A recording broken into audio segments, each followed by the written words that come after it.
9 tahun dengan observasi dan observasi konklusi dan juga studi mengaji.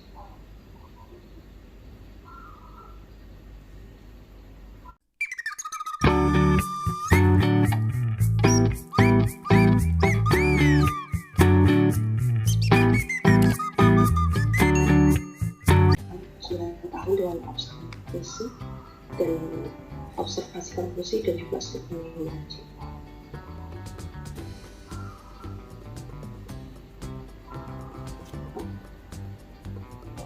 Untuk identitas pasien, R usia 39 tahun, kemudian alamatnya di Pangandaran Laweyan, tanggal masuknya tanggal 15 Maret 2022. Keluhan utamanya kejang saat mengantri untuk kontrol polis saraf di rumah sakit dekat. Untuk penyakit sekarang, jadi pasien datang dengan keluhan kejang saat sedang mengantri untuk kontrol poli, lalu pasien segera dibawa ke IGD RSJKP. Pasien merasa kejang muncul karena kedinginan saat menunggu antrian, kemudian kejang pada tangan dirasakan kaku dan bergerak-gerak sendiri, sedangkan pada kaki kiri dirasakan kaku selama kurang lebih 10 menit. Ketika sampai di IGD, pasien sudah tidak kejang. Saat kejang, pasien mengaku sadar dan juga matanya tidak menjadi ke atas. Sebelum kejang, pasien mengeluh tidak terasa kencang. Sebelum berangkat ke poli, pasien sudah makan siang dan minum cukup. Nyeri kepala, mual muntah dan juga lemas di belakang, buang air kecil dan juga buang air besarnya tidak ada keluhan. Pasien memiliki riwayat penyakit stroke 1,5 bulan lalu dengan keluhan kelemahan pada anggota gerak kiri. Pasien saat ini kesulitan berjalan. Pasien dirawat inap di pernah dirawat inap di rumah sakit Kasih Ibu selama 5 hari. Pasien sudah menerima rehabilitasi medik dan menjalani setiap 1-2 minggu sekali dan juga merasa sudah ada perbaikan. Dari riwayat penyakit dahulu, untuk riwayat keluhan serupa diakui 1,5 bulan lalu, riwayat stroke juga diakui, lalu untuk gula, hipertensi dan penyakit jantungnya disangka, untuk riwayat hiperkolesterolemia tidak diketahui. Kemudian untuk riwayat mondok diakui 1,5 bulan lalu dengan keluhan serupa. Riwayat traumanya diakui 1,5 bulan lalu terjadi di kamar mandi saat kebetulan mengalami kelemahan anggota gerak. Dari riwayat penyakit keluarga, untuk keluhan serupanya disangkal sakit DM, kemudian penyakit jantung dan juga hiperkolesterolemia disangkal. Kemudian untuk riwayat stroke diakui serta hipertensi juga diakui pada ibu pasien. Untuk riwayat sosial ekonominya, sebelum sakit pasien bekerja sebagai asisten di rumah sakit sebuah restoran. Saat ini pasien sudah tidak bekerja. Pasien berobat dengan menggunakan BPJS dan PBI. Riwayat kebiasaan, sebelum sakit pasien berolahraga jogging 1 kali per minggu, namun semenjak sakit pasien tidak berolahraga.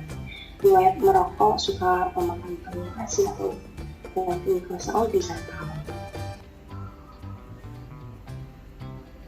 Dari pemeriksaan fisik, keadaan umumnya tampak sakit sedang, kesadarannya kompos mentis, untuk GCS-nya E4-E5M kalau dari tanda vitalnya, tekanan darahnya 150/70, nadinya 110 kali per menit, paling darahnya 20 kali, suhunya 6,7 derajat Celcius dan saturasinya 98% dengan keluaran. Kemudian dari pemeriksaan fisik kulit, hidung, kepala, mulut, mata, telinga, leher dalam batas normal.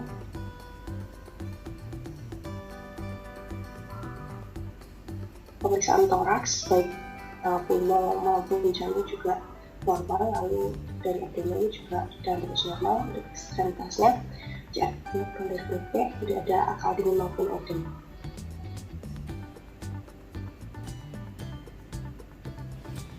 Melanjutkan untuk status neurologis, untuk fungsi luhurnya kesadaran GCS, E4, V5, motorik kelemahan anggota gerak kiri, fungsi luhur tidak ada gangguan. Untuk meningial sign negatif, kemudian untuk fungsi sensorik dalam batas normal. Untuk fungsi motorik terdapat penurunan kekuatan pada anggota gerak tubuh sebelah kiri, untuk anggota gerak atas, ekstremitas atas 4, sedangkan untuk kekuatan ekstremitas bawah 3. Untuk tonus dalam batas normal.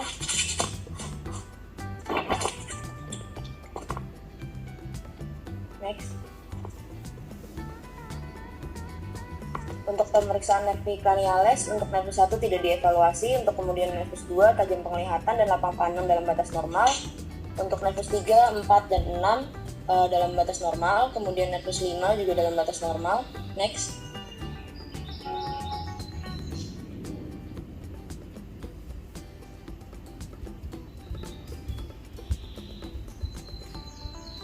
Untuk nervus 7, kanan dan kiri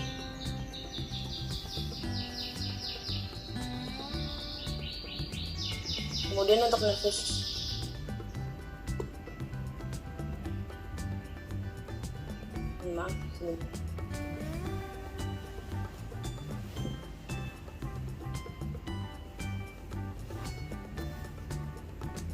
Suaranya nggak kedengaran.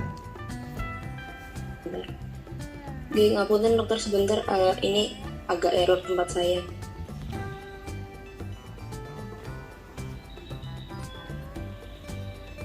Mungkin izin melanjutkan dari nervus 7-nya dalam batas normal, kemudian dari nervus 8 untuk fungsi penglihatan dan keseimbangan untuk dievaluasi untuk inspeksi orofaring baik dari orofaring superior dan spesies nervus sebelah tengah. Dari nervus 9 tidak dievaluasi, nervus 11 maksud saya. Untuk nervus 12-nya tidak terdapat kelainan. Kemudian dari refleks fisiologisnya, baik refleks bisa plastik pada akilasnya plus 3 di kanan dan kiri, kemudian refleks patologisnya negatif. Untuk pemeriksaan fungsi otonom dapat soal kemudian pemeriksaan fungsi otonom garisnya negatif. Dari hasil pemeriksaan laboratorium, Bapak Yusuf melanjutkan. Ya. Untuk pemeriksaan laboratorium, untuk hematologi dalam batas normal tidak didapatkan adanya kelainan. Kemudian untuk hitung jenis, terdapat peningkatan neutrophil segmen menjadi 76% dan juga penurunan limfosit menjadi 14%. Untuk GDS 113 dalam batas normal, sedangkan swab antigennya negatif. Next. Kemudian untuk pemeriksaan penunjang, dilakukan pemeriksaan fototoraks dengan kesan kardiomegali LVH, elongasio aorta, serta pneumonia paru kanan DD massa. Untuk sarannya dilakukan CT scan paru kontras. Kemudian untuk diagnosisnya adalah observasi konvulsi dan SNH. Untuk tata laksana di IGD diberikan infus RL20 TPM, injeksi citicolin 500 mg, dan juga injeksi omeprazol 40 mg. Kemudian untuk hasil pemeriksaan penunjang CT scan kepala didapatkan kesan infark pada subcortical lobus parietal kanan dan tak tampak adanya tanda peningkatan tekanan intrakranial. Untuk asesmennya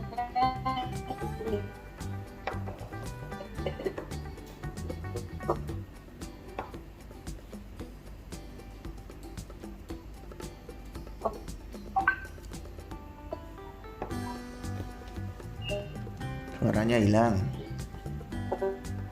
kemudian lainnya yaitu sedangkan CT4 tidak jadi menjawab dari ronsen toraks ke peranian sekali.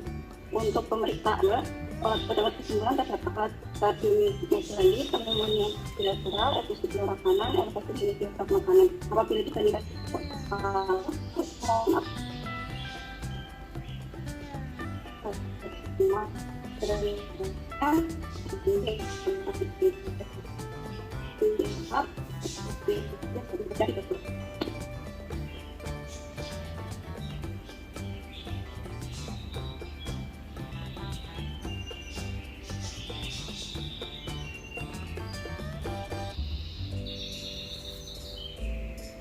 Ya, tinjauan pustaka.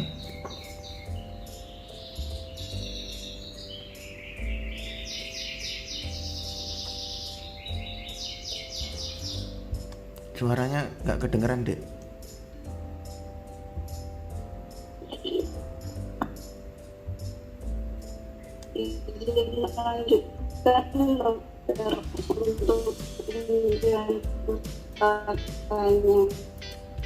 Yang pertama yaitu penunjukan pustaka berupa pen. Pen sendiri didefinisikan sebagai aktivitas di kota abnormal yang tidak terkontrol yang dapat menyebabkan perubahan gener perilaku, memori, aktivitas pergerakan.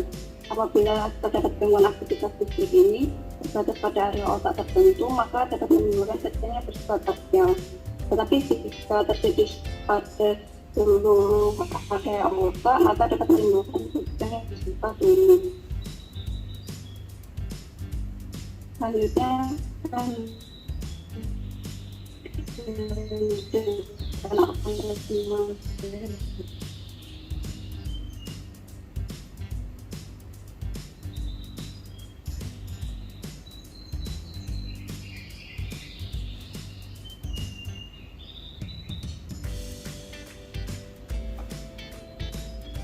Selanjutnya siapa?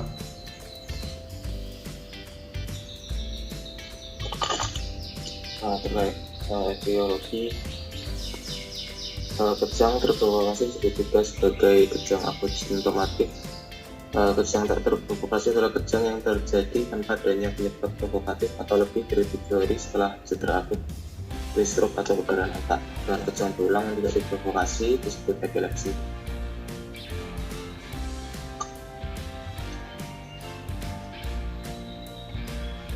Kemudian untuk penyebab umum terjadinya kejang, ada gangguan elektrolit, kemudian efek toksik akut, withdrawal syndrome, ketidakpatuhan terhadap obat anti epilepsi yang diresepkan, dan sepsis, infeksi secara pusat, cedera otak yang traumatis, stroke iskemik maupun hemorragik, kemudian neoplasma, peradangan, demam, bahkan kurang tidur.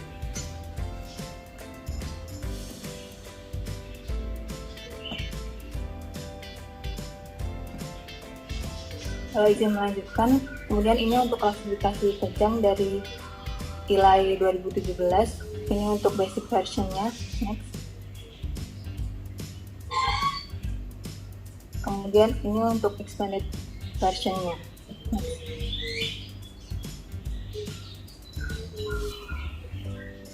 Dijelaskan deh, biar yang lain tahu. Oke dokter, penjelasannya di belakang deh, di slide selanjutnya. Nah, kemudian ini untuk penjelasannya. Yang pertama untuk automatism, di sini yaitu sebuah aktivitas motorik yang sering menyerupai gerakan voluntar yang biasanya terjadi ketika kognisi terganggu dan subjeknya biasanya amnesia atau tidak ingat setelahnya.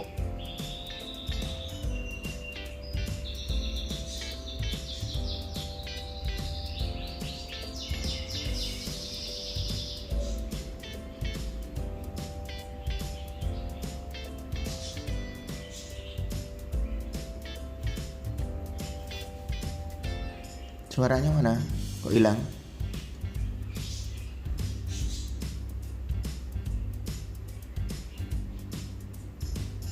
Yang presentasi siapa? Suaranya kok nggak kedengeran?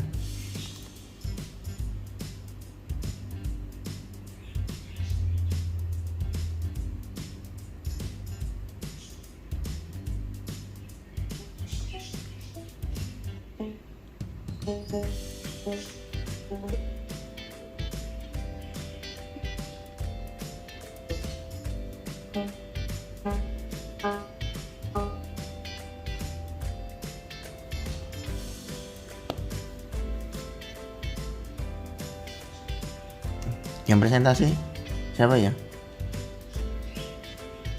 Mbak Damianti ya?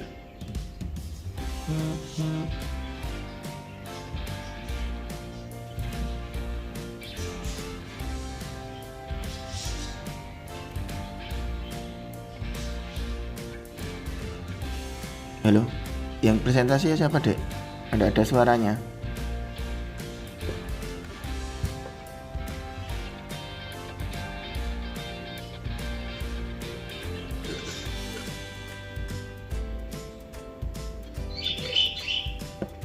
Izin dokter, mungkin karena suaranya putus-putus, izin melanjutkan dokter. Iya silakan. Mungkin next.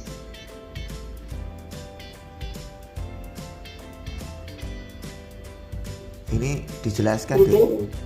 Kemudian Dijelaskan karena biar pada tahu semua. Kemudian dari behavior RAS terdapat RAS atau berhenti dari aktivitas, kemudian ada busy immobilization dan juga seperti behavior seizure. Kemudian dari kognitifnya ada masalah dalam berpikir, kemudian juga fungsi kortikal yang lebih tinggi seperti gangguan bahasa, lalu spasial persepsinya, lalu memorinya juga. Kemudian untuk emotional seizure terdapat seizure yang yang disertai dengan gangguan emosi seperti adanya ketakutan, kemudian euforia yang spontan, kemudian juga ada klasik atau yang disertai dengan tertawa atau menangis. Untuk sensory seizure ada pengalaman persepsi yang tidak disebabkan karena stimulus yang sesuai dalam dunia luar atau eksternal stimulus. Kemudian vocal and bilateral tonic seizure di mana kejangnya ini tipenya yang diawali dengan onset vokal, kemudian disertai dengan adanya kesadaran atau gangguan kesadaran baik dari motorik maupun non-motorik yang akhirnya akan berprogres menjadi bilateral tonic kejangnya. Kemudian untuk yang tonic itu izin lanjutkan dokter. Ya silakan. Kemudian selanjutnya untuk yang tonik klonik, yaitu fase tonik diikuti oleh fase klonik. Kemudian selanjutnya untuk yang mioklonik klonik itu yaitu satu atau beberapa sentakan tungkai yang secara bilateral diikuti oleh kejang tonik klonik. Yang biasanya sentakan awalnya singkat, periode singkat klonus atau mioklonis, dan karakteristik ini sering terjadi pada epilepsi mioklonik juvenil. Kemudian selanjutnya untuk mioklonik atonik, yaitu jenis kejang umum dengan sentakan mioklonik yang menyebabkan komponen motorik dari atonik. Kemudian yang selanjutnya untuk absens atipikal, ini yaitu kejang absen yang lebih jelas daripada tipikal absen, yang ini terjadinya tidak tiba-tiba, kemudian sering dikaitkan dengan aktivitas dari gelombang lonjakan yang lambat, tidak teratur dan menyeluruh. Kemudian selanjutnya untuk mioklonik, yaitu sentakan kelopak mata pada frekuensi minimal 3 kali per detik yang biasanya disertai deviasi mata ke atas dan biasanya berlangsung kurang dari 10 detik, sering dipicu oleh penutupan mata, dan ini bisa kehilangan kesadaran atau bisa juga tidak.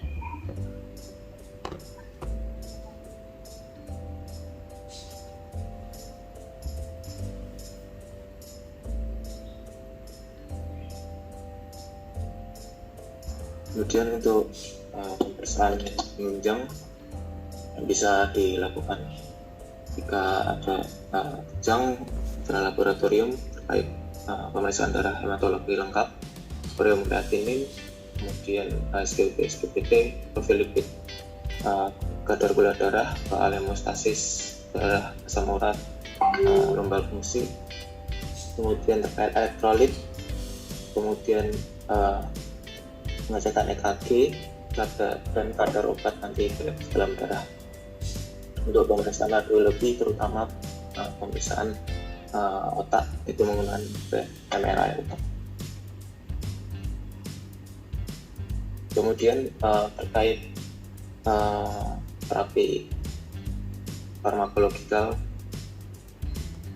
ada 3 indikasi penting terkait pemilihan obat anti kejang.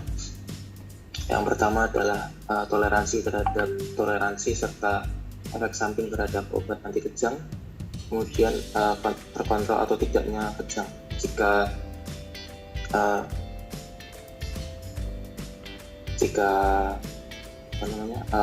Ketika penggunaan 2 obat anti kejang dengan dosis yang adekuat ternyata masih belum dapat menghentikan kejang, dapat dipertimbangkan untuk pemilihan terapi selain farmako, yaitu seperti pembedahan maupun alternatif terhadap farmakologikal anti kejang. slide. Terkait faktor-faktor yang dapat dipertimbangkan terhadap pemilihan obat anti kejang. Yang pertama terkait usia, jenis kelamin, etnis, genetik, kemudian ekonomi, status, dan terkait faktor terkait penyakit penyerta seperti adanya epilepsi, etiologi, komorbid, kemudian riwayat pada keluarga dan riwayat pengobatan sebelumnya. Kemudian slide. Secara umum dibagi menjadi dua generasi, di mana generasi kedua lebih baik terhadap interaksi obatnya dan efek sampingnya. Namun secara umum pemilihan terapi lini pertama masih menggunakan asam valproat dan golongan karbamazepin.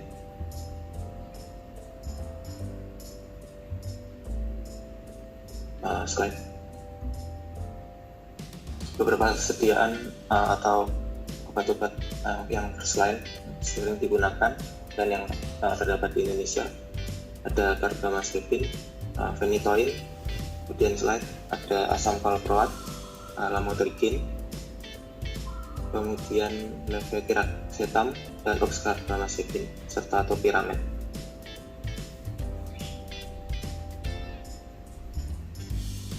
Kemudian untuk terapi non farmakologis bisa dapat dipilih fisioterapi, psikoterapi maupun behavioral cognitive therapy dengan tindakan intervensi akomodatif.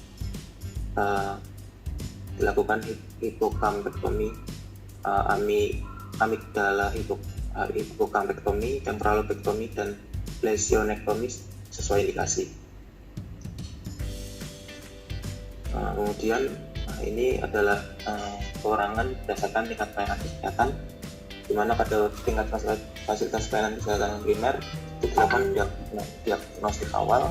Untuk penanganan lanjutan pasien harus dirujuk ke dokter spesialis secara atau perhatian dilakukan dirujuk balik. Kemudian pada rumah sakit tipe B dan C dilakukan pemeriksaan penunjang dan tata laksana medis sesuai dengan ketersediaan fasilitas. Dan pada rumah sakit tipe A atau PPK 3 itu tadi selain dilakukan pemeriksaan penunjang juga penggunaan terapi-terapi non farmako yang telah disebutkan.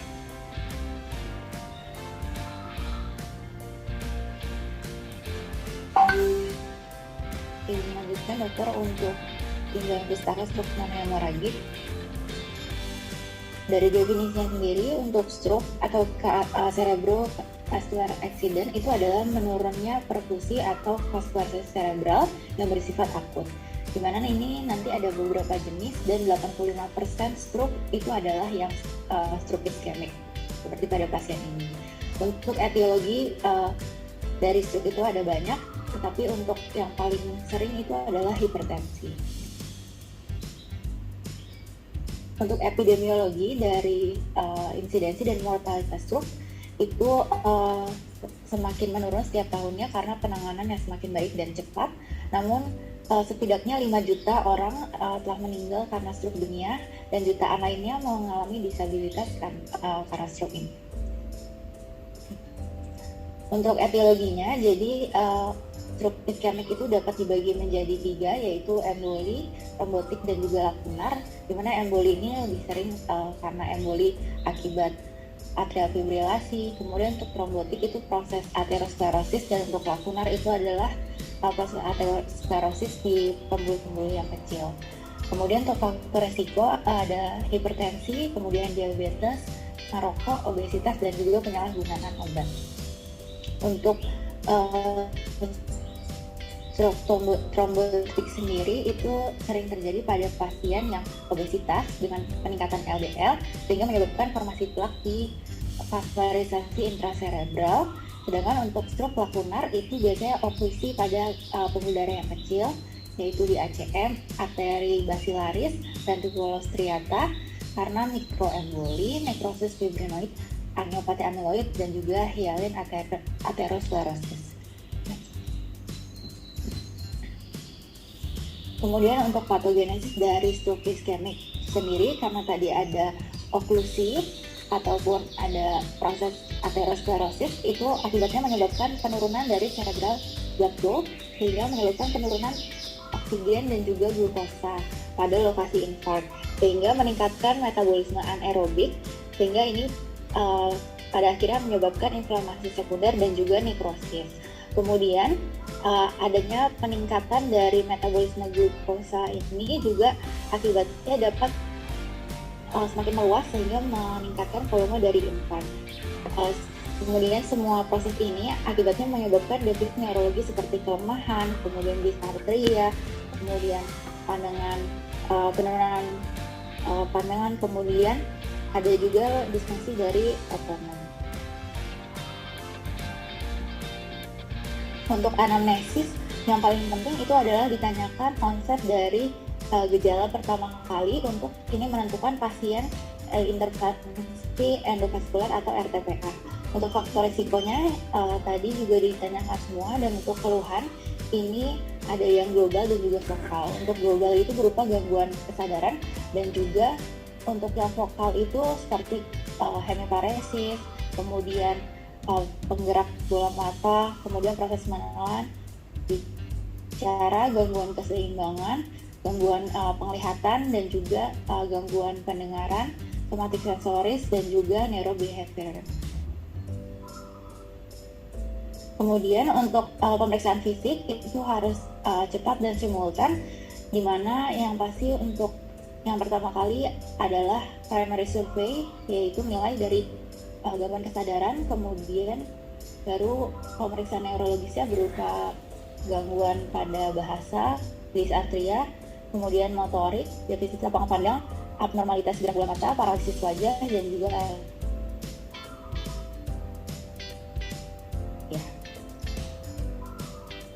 Untuk perkiraan lokasi infark ini dapat dilihat dari gangguannya, di mana pada arteri cerebri anterior itu biasanya berupa afasia motor, gangguan kepribadian, dan kelemahan anggota gerak bawah yang kontralateral. Sedangkan untuk arteri cerebri media itu kelemahan wajah dan anggota gerak atas yang kontralateral, dan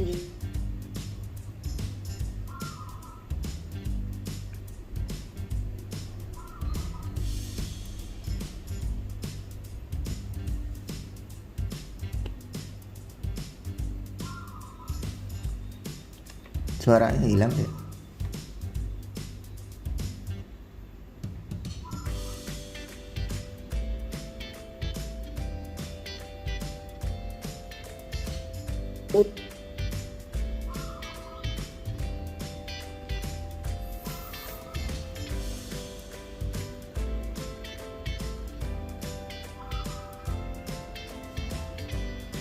mungkin terputus sebentar.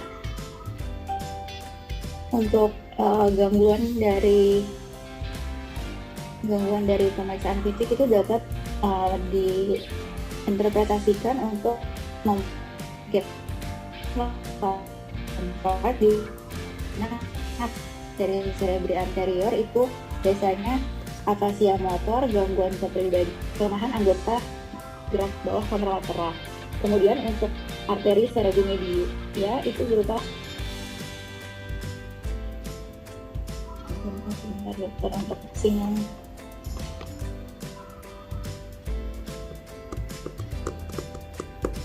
Apakah sudah terdengar jelas? Sudah. Oke, baik.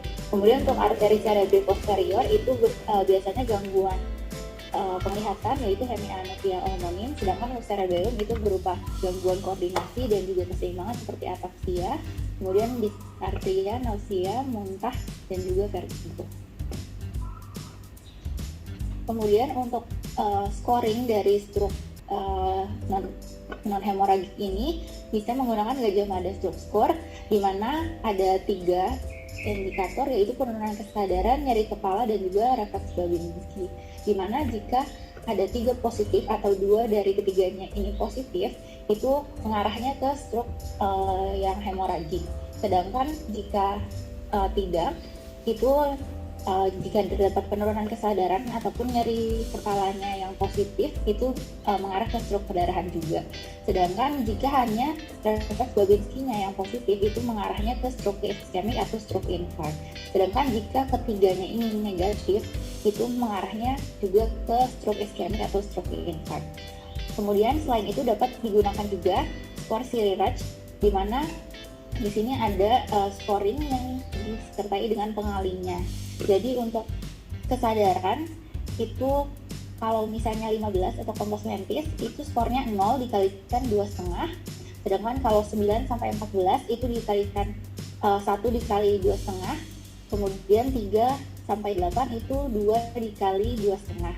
Kemudian untuk muntah, jika terdapat muntah 1 dikali 2, kemudian sakit kepala 1 dikali 2, kemudian diastolic blood pressure ini dikali 0,1, kemudian ada tanda-tanda ateroma seperti DM, angina pectoris, dan claudicatio intermittent itu jika tidak ada dikalikan 3. Kemudian nanti konstantannya ini ada min 12, perhitungannya kalau kurang dari min 1 itu mengarahnya ke stroke iskemik. Kemudian kalau lebih dari 1 itu mengarahnya ke stroke hemoragik. Sedangkan jika di antara min 1 sampai 1 itu diperlukan evaluasi CT scan.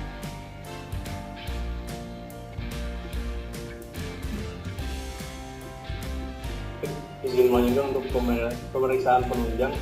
Untuk diagnosis bisa menggunakan CT scan non kontras, CT perkusi, CT angiografi atau MRI, namun biasa menggunakan CT non kontras. Jadi setelah dilakukan pemeriksaan dapat dikelompokkan berdasarkan beberapa jenis, yaitu immediate yang dari hasil pemeriksaan ditemukan hiperdensitas segmen fasa yang biasanya medial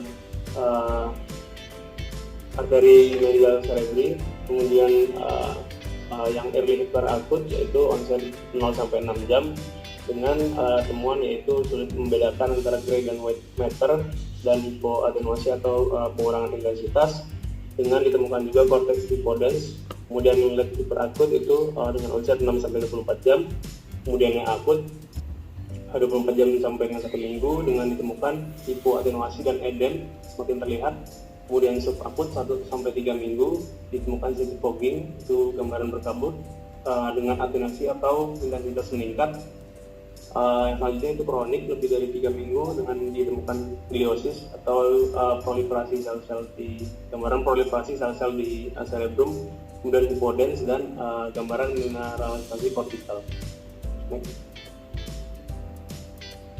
Kemudian diagnosis banding dari SNH yaitu pertama ada TIA, kemudian hipoglikemi, ponatremi, hemiplegic migraine, ada infeksi juga encephalitis, kemudian brain abscess, kemudian cerebral neoplasm, sinkope, dan gangguan konversi. Next. Kemudian untuk tata laksana ada 3 jenis, yaitu umum, spesifik, dan tindakan operatif atau intervensi. Dengan tata laksana umum yang pertama adalah melakukan stabilisasi jalan nafas, kemudian memberikan infus kristaloid untuk hemodinamik, juga mengendalikan tekanan intrakranial dan diberikan manitol jika diperlukan.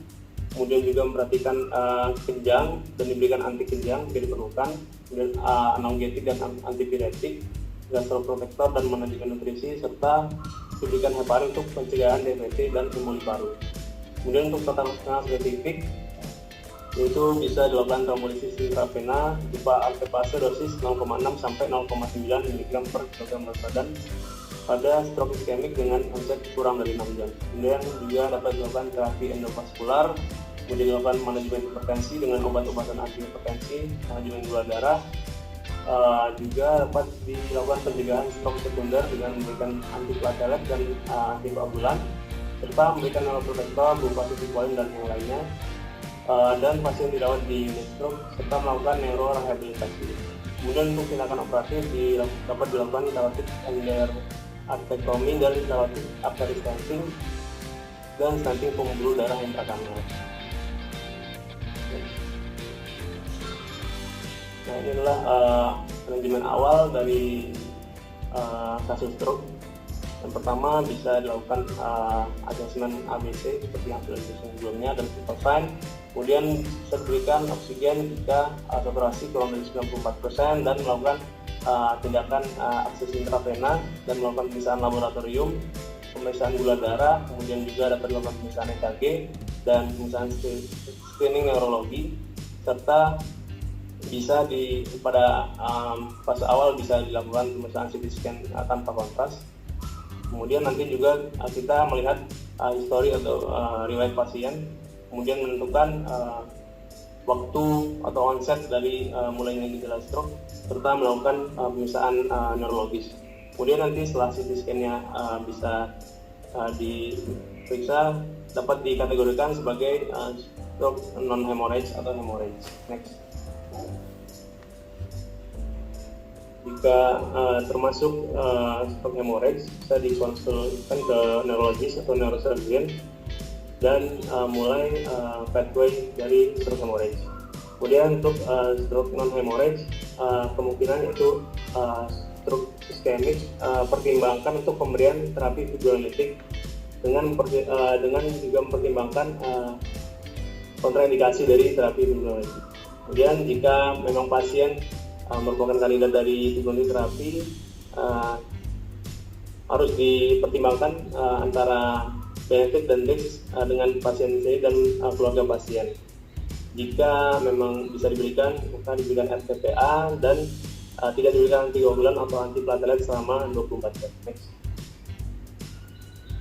Nah, ini adalah indikasi dari pemberian trombolysis atau RTPA, yaitu ischemic stroke. Kemudian dengan onset simptomnya kurang dari 4,5 jam, kemudian dengan usia lebih dari 18 tahun. Kemudian di sini kontraindikasinya yaitu adanya riwayat trauma kepala dalam 3 bulan terakhir. Kemudian jika mengarah ke subarachnoid, perdarahan subarachnoid, maka tidak diberikan RTPA. Kemudian ada riwayat CTA sebelumnya, adanya riwayat intrakranial atau spinal surgery di 3 bulan terakhir. Kemudian ada riwayat neoplasma cerebral, ada riwayat endokarditis infektif, diseksi aorta, kemudian juga pada tekanan darah yang naik, sistol di atas 185 atau diastol di atas 120 yang tidak dapat diturunkan secara aman. Kemudian terdapat internal bleeding aktif. Next. Ini untuk prognosis dan komplikasi, stroke ini menyebabkan angka morbiditas dan mortalitas yang tinggi. Pasiennya yang bertahan memiliki resiko penyembuhan yang panjang dan juga terdapat resiko rekurensi stroke.